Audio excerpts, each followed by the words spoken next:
जय श्री कृष्ण। श्री कृष्ण ने पिछले श्लोक में बताया था कि जो अनन्य चित्त से, अनन्य भक्ति से मेरी उपासना करता है वह मुझको प्राप्त कर लेता है।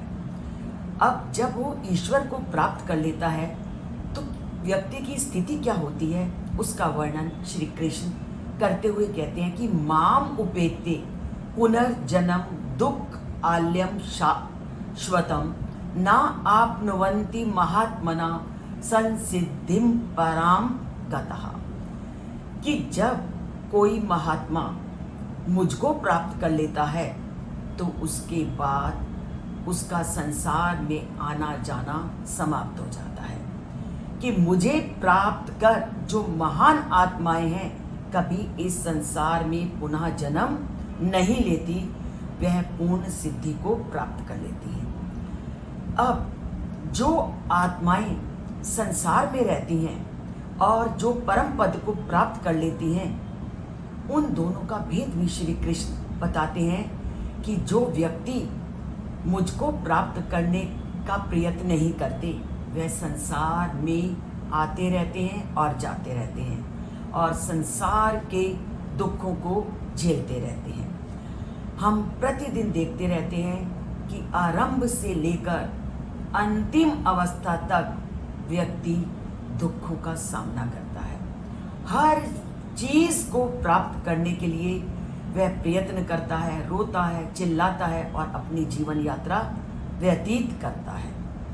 और इसको हम एक छोटे से उदाहरण से समझते हैं कि हम संसार से विमुख कैसे होते हैं। कोई व्यक्ति है, उसका हाथ आग में जल गया तो उसके त्वचा में दुख हुआ, पीड़ा हुई, पर जब वह मस्तिष्क में उस पीड़ा का अनुभव करता है तभी उसको ज्ञान होता है कि मैं अपना हाथ अब आग से बचा करके रखूंगा, मैं अपना हाथ आग में नहीं डालूंगा।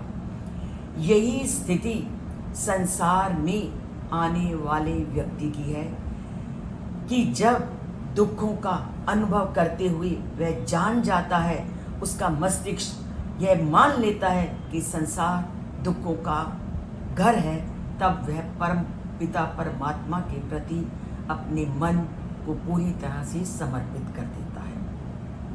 मन को जब वो परमात्मा में समर्पित करता है तभी वो परम सिद्धि को प्राप्त करता है और परम सिद्धि को प्राप्त करके पुनः दुख से परिपूर्ण वह इस संसार के आने जाने के चक्र से मुक्त होता है।